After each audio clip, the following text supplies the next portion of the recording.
శ్రీ గురుభ్యో నమ. శ్రీ మహాగణాధిపతయే నమ. శ్రీ రాజశ్యామలా సహిత దశమహావిద్యా స్వర్ణదేవాలయ నిర్మాణ మహాసంకల్ప యాగశాల నుండి మీ తేరాల సుబ్రహ్మణ్య శాస్త్రి. భక్తులు కొంతమంది, స్వామి, యాగశాలలో యాగం జరిగే సమయంలో భక్తుల పేరుతోటి వివిధ రకాలైనటువంటి ఒక వనమూలికలకు సంబంధించినవి, వృక్షములు, చెట్లని నాటిస్తూ ఉన్నారు.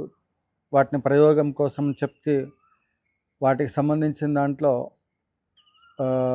ఏంటి ప్రయోజనము అనేటువంటిది వాళ్ళకు వచ్చిన సందేహం. దానికోసం ఇది అందరికీ అర్థం అవ్వాలి అని చెప్పేసి వీడియో చేస్తున్నాము. ఇప్పుడు మనం చూసినట్లయితే ఈ యాగశాలలో ఇటువైపున మనం ఉన్నటువంటిది అశోక చెట్లు.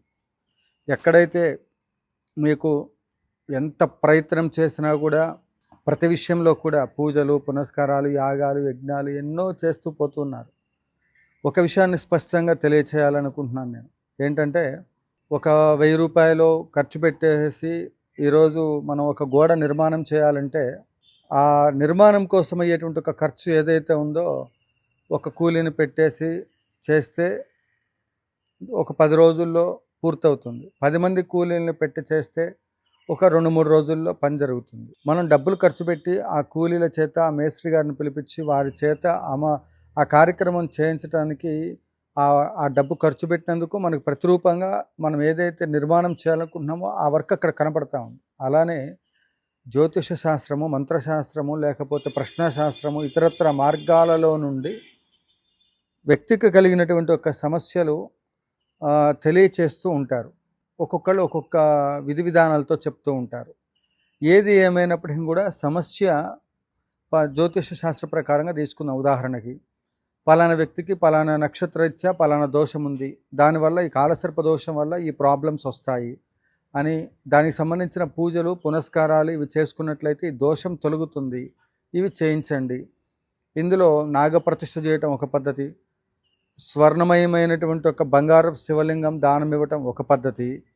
ఇలా ఎవరి శక్తి కొలది వాళ్ళు ఆ కార్యక్రమాలు చేసుకోవడానికి రెమెడీస్ చెప్తూ ఉంటారు. అయితే ఆ రెమెడీస్ చేసిన తర్వాత దోషం ఉందా పోయిందా, ఇది ప్రశ్నార్థకం. దోషం ఉంది అనేటువంటిది శాస్త్రం ద్వారా అర్థమైంది. దానికి సంబంధించిన రెమెడీస్ చేస్తున్నారు, అది తొలగిందా లేదా అనేటువంటిది మనకు తెలియట్లేదు. మరి తెలుసుకోవాలంటే ఎలా? అందుకే శ్రీ రాజశ్యామలా సహిత దశమహావిద్య స్వర్ణదేవాలయ నిర్మాణ మహాసంకల్పంలో 5 సంవత్సరాల పాటు నిర్వహించే గోత్రనామార్చన క్రతువులో కాలసర్పదోషం పోతే ఏలినాటి శని, అర్ధాష్టమ శని, అష్టమ శని, ఇక దీంట్లో అనేక రకాలుగా మరి ఒక్కొక్క గ్రహ దోషానికి ఒక్కొక్క రకమైనటువంటి ఒక ప్యాకేజీలతో ప్రస్తుత కాలంలో మరి వీటికి ఖర్చు పెడుతున్నప్పుడు డబ్బులు వాళ్ళ ఆ విధంగా భక్తులు ఈ శాస్త్రం పట్ల ఉండబడేటువంటి ఒక విశ్వాసం చేత అధిక మొత్తంలో వాళ్ళు డబ్బులు ఖర్చు పెడుతూ ఉన్నారు. ఆ ప్రకారంగా వాళ్ళు ఖర్చు చేసేటువంటి ఒక ఇది ఏదైతే ఉందో ఆ ఖర్చును నియంత్రించి వాళ్ళకి ఆ దోషం ఉందా పోయిందా అంటే ఖచ్చితంగా పూజలు ప్రారంభం చేసిన తర్వాత వాళ్ళకి దోషం ఉన్నట్లయితే మొక్కలన్నీ వాడిపోతూ ఉన్నాయి. చూశారు కదా, ఆ మొక్కలు వాడిపోకుండా ప్రశాంతంగా చక్కగా పచ్చగా శ్యామల వర్ణంతో శ్యామల అమ్మవారి యొక్క అనుగ్రహం చేత శ్యామల ఉపాసన చేస్తే, శ్యామల అమ్మవారిని దర్శిస్తే ప్రయోగాలు ఏమున్నా తొలగుతాయి. ఉగ్రదేవతలు అయితేనే తీరుతాయి అనుకుంటారు, కానీ శ్యామల అమ్మవారు కాళీ రూపంలో నుండి మనకి శాంత రూపంలో కనిపించేటువంటి ఒక అద్భుతమైనటువంటి ఒక శక్తి కలిగినటువంటి ఒక దేవత. ఈ అమ్మవారి యొక్క యాగశాలలో మనం చేసేటువంటి దాంట్లో ఇక్కడ అధర్వణ భద్రకాళి నారాయణ ప్రత్యంగిర అమ్మవారు కూడా దర్శనమిస్తూ ఉన్నారు. ఆ పూజా కార్యక్రమాలు చేయటం ద్వారా ఇక్కడ ఆ దోషం ఉందా పోయిందా అని తెలుసుకొని ఆ దోషం తొలగడానికి ఏం చేస్తే ఆ పూర్తిగా నివారణ జరుగుతుంది అనేటువంటి చేసి వారి జీవితంలో సస్యశ్యామలమైనటువంటి మంచి ప్రశాంతమైన వాతావరణం రావడానికి ఏమేమి మంత్రశాస్త్రంలో ఉన్నాయో వాటన్నిటినీ కూడా రంగరించి వాళ్ళకి మంత్రపూర్వకమైన తీర్థాలను ఇవ్వటం ద్వారా సమస్యలు పరిష్కారం అవుతాయి. దోషం ఉందో పోయిందో తెలుసుకోవాలంటే ఖచ్చితంగా ఈ విధమైనటువంటి ఒక ప్రక్రియ శ్రీదేవి శ్రీ విద్యాపీఠం శ్రీ రాజశ్యామల స్వర్ణాలయ నిర్మాణ మహాసంకల్ప యాగశాలలో 11 లక్షల పసుపు కొమ్ములతో యాగం జరుగుతూ ఉంది. ఎన్నెన్నో డబ్బులు ఖర్చు పెట్టమని చెప్తూ ఉన్నాం, ఏం చేస్తాం, అవన్నీ అక్కర్లా. 2 ఆవు నెయ్యి టిన్నులు, దరిదాపుగా ఒక్కొక్క ఆవు నెయ్యి అంటే 30 కేజీల ఆవు నెయ్యి, దరిదాపుగా 20,000 రూపాయలు సుమారు ఖర్చు వస్తుంది. 1000 రూపాయలు పూజా ద్రవ్యాలకు, 21,000 నేను చెప్తున్నది. మీరు మీ ప్రాబ్లంలో నుంచి త్వరగా బయటకు వస్తే, ఇలా ఈ మొక్కలు వాడిపోయినట్టు మీ జీవితంలో ఇప్పుడు నిజంగా వాళ్ళు అంతకుముందు ఎన్నో లక్షలు ఖర్చు పెట్టినటువంటి వాళ్ళ పేరుతో పూజ చేస్తూ ఉన్నారు. మొక్కలే నిదర్శనం. ప్రస్తుతం ఆ మొక్కలకు సంబంధించిన వాళ్ళు హాస్పిటల్లో ఉన్నటువంటి ఒక సందర్భం అది అర్థమవుతూ ఉంది. వాళ్ళు ఎన్నో పూజలు చేయించారు, ఎన్నో రకాలు జరుగుతుంది. మరి ఆ మొక్కల్లో చైతన్యం లేకపోతే ఇన్ని రోజులు నర్సరీలో ఎట్లా పెరిగినాయి అవి? ఆ తర్వాత ఇక్కడికి వచ్చాక ఎంత శ్యామలంగా ఉన్నాయి. వాళ్ళకి జాతకరీత్యా పలానా టైంలో హెల్త్ ప్రాబ్లం ఉంది అనేటువంటి తెలిసింది. ఆ ప్రాబ్లము దానికి సంబంధించింది ఉన్న సమయంలో వారు అక్కడ హాస్పిటల్లో ట్రీట్మెంట్ పొందుతున్నటువంటి సమయంలో ఇక్కడ కూడా అదే పరిస్థితి, అవి వాడిపోతూ ఉన్నాయి. అంటే దీన్ని బట్టి మీకు ఏమర్థమవుతూ ఉంది? మంత్రశాస్త్రము, అందుకే ఇంట్లో తులసి మొక్కలు అంటుముట్టు తగిలితే అవి ఉండవు, అంటుముట్టు తగిలితే జీవం కోల్పోతుంది. అందువల్ల మనము మరలా తిరిగి మొక్కలు వేస్తూ ఉంటాం. గుమ్మడికాయలు ఇంటి ముందు కడుతూ ఉంటాం. ఆ గుమ్మడికాయలు కూడా వారం రోజులకి 10 రోజులకే ఖరాబ్ అయిపోతూ ఉంటాయి.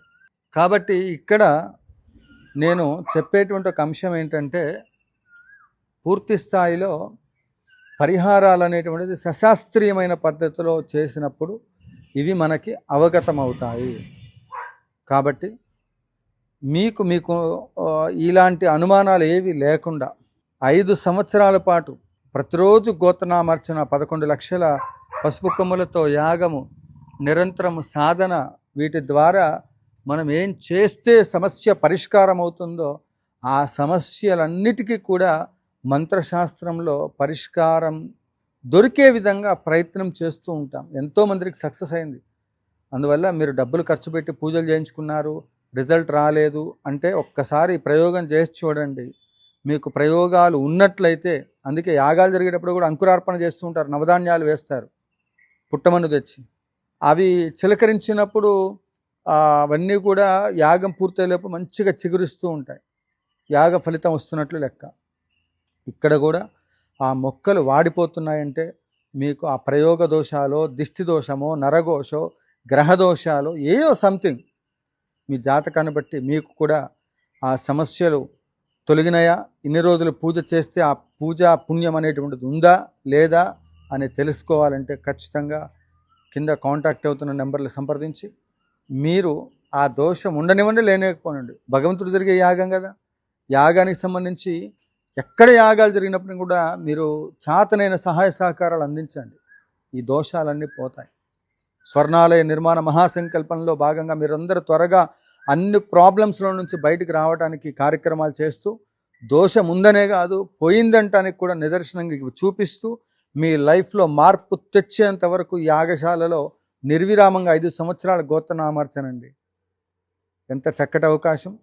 అదే మాదిరిగా బంగారపు శ్రీచక్ర నిర్మాణ మహాసంకల్పానికి కూడా మీకు తోచినటువంటి ఒక గ్రామ దగ్గర నుంచి ఆ పైన ఎంతైనప్పటికీ కూడా విరాళం అందించి ఈ కార్యక్రమాలన్నింటిలో కూడా పాల్గొని పరదేవత కృపకు పాత్రలు కావాల్సిందిగా మనవి చేస్తూ, జయ జయ శంకర, హర హర శంకర, జయ కామాక్షి.